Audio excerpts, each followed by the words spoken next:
jërë ngeen jëf dil bi ñu tegal Ousmane Sonko journal Life xëy nañu tegal lépp ubbil yéenekaay bi mi ngi ñuy xamale yëf yi dafay soog a siiw rek waaye ba ñu ko nasee ak léegi def na ñaari semaine ay nit ñoo jóg dem ca kaso bu Cap Manuel gisee ji ak Ousmane Sonko ci turu Macky Sall la ñu doon dox yëpp nag yéenekaay bi ne nañu guddi lañ ko doon dox te ba ñuy dem fekk nañu jëlee leen lépp lu di matuwaay ca kaso ba def lépp ba kenn bañ leen a gis ba ñuy dugg kenn bañ leen a gis ba ñuy génn li yombal yëf yi journal Life nee nañu ñoo ngi ciy tudd benn sëriñu Mbàkke di ci tudd ñu bari ñu fare ci pouvoir bi ba ci ay responsable yu parti bi di APR ñoo ngi ciy tudd it ay nit yu jege lool première dame Mariam Sall deal bi ñu proposé Ousmane Sonko journal bi nee nañu mooy ñu amnistie ko bu ko defee moom it mu ànd ci ñuy reporté wote yi bàyyi Macky Sall mu toogaat ci bopp réew mi pendant 2 ans maanaam yeneen ñaari at bu ko defee moom Ousmane Sonko juróomi at yi mu waroon a xaar ngir mën a bokkaat yi fii xaar ba du man juróomi at ñaari at kott lay doon li jaxase carte gi ba yi yëpp xew nag journal lay fo nee nañu mooy candidature bu Bassirou Diomaye Faye bi ñu validé ndax dafa am ay sondage yu wax ne bu ñu demee ci élection Bassirou Diomaye Diakhar Faye bokk ci dana am lu toll ci 40 jàpp 48% ginnaaw protocole de Rebeuss bi woon ci diggante Abdoulaye Wade ak Idrissa Seck Vox Populi nee nañu gaañu ñoo ngi ciy pexe ngir teg protocole du Cap Manuel ngir dakkal géeta ngas ak fantasiro gem ci diggante Macky Sall ak Ousmane Sonko kaddu yi Alioune Tine ci xët mu njëkk yéenekaay bi mu fay wax ne mënumaa wax kañ lay doon waaye li leer daal mooy fii ki fan Ousmane Sonko ak yeneen détenu politique yi ci kaso bi danañu génn ñu génn ci Vox Populi dem ci Libération li mu ñuy xamal ci xët mu njëkk mooy waxi amnistie gi ñuy wax ci réew mi ak waxi dialogue bi ñuy wax ci réew mi Pierre Goudiaby Atepa ak Alioune Tine ñoo ca nekk dina saka nocc kenn ci naskat yeeg nocckat yi di architecte bi Pierre Goudiaby Atepa ni yu ci yéenekaay bi maa ngi wax ak ñaari wàll yëpp waaye li ma leen mën a wax jamono ji moo di ku ci nekk wane nga ak ubbi ko ak woyof ouverture ak humilité borom République des valeurs di Thierno Alassane Sall ne ci xët mu njëkku Libération nangoo dialogue gi ngir am amnistie ku ko def war nga intérêt Sénégal enquête yéenekaay mi xëyee photo bu Macky Sall photo bu Ousmane Sonko ak photo bu Bassirou Diomaye Faye mi ngi ñuy wax ne ci jamonoy na saka nocc di mathématique maanaam ay manœuvre ca la ñu toll amnistie gi ñu bëggal ñenn ñi projet de loi bi yéenekaay bi nee nañu danañu ko waxtaane suba ci àllarba ji ci ndajam conseil des ministres laata ñu koy yóbbul député ci assemblée nationale ngir ñu càmbar ko l'observateur moom xaarul loolu xëy na di ko càmbar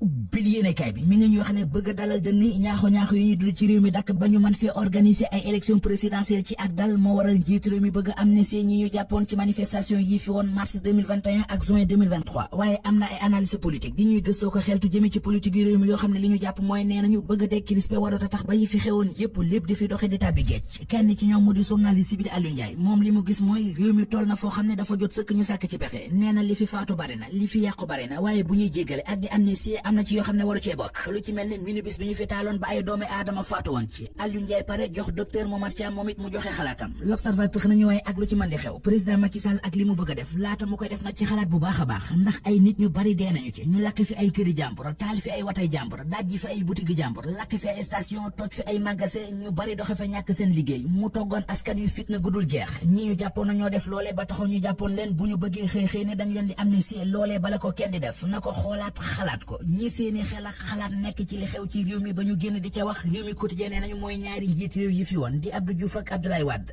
jàmm ak waxtaan di dialogue ak calme yéenekaay bi nee nañu moom la ñuy woote ngir woote yi ñu bëgg a def fukki fan ak juróom ci weeru décembre mën a am ci dal Walf quotidien nañu yemuñu ca ndax ñoom ñaari président yi sàkk nañu ci ñi séq géopolitique bi ñu dem bokk ci dialogue ba Sud quotidien bind ne Abdou Diouf ak maître Wade dugg nañu ci yëf yi dialogue bi ñuy nas ci réew mi public yéenekaay nee nañu bu sottee ëllëgu Amadou Ba dina takk suuf ci suuf mu fay laaj moom public yéenekaay commission d'enquête parlementaire ba ñu taxawaloon ci assemblée nationale fan lay mujj li ñu xam ci commission d'enquête parlementaire ba te xamee ko ci journal quotidien mooy plainte bi magistrat bi di Cheikh Ndiaye déposé tax na garde des sceaux saisir assemblée nationale li mu jur nag yéenekaay bi nee nañu mooy juge bi arrêté na liggéeyu député yi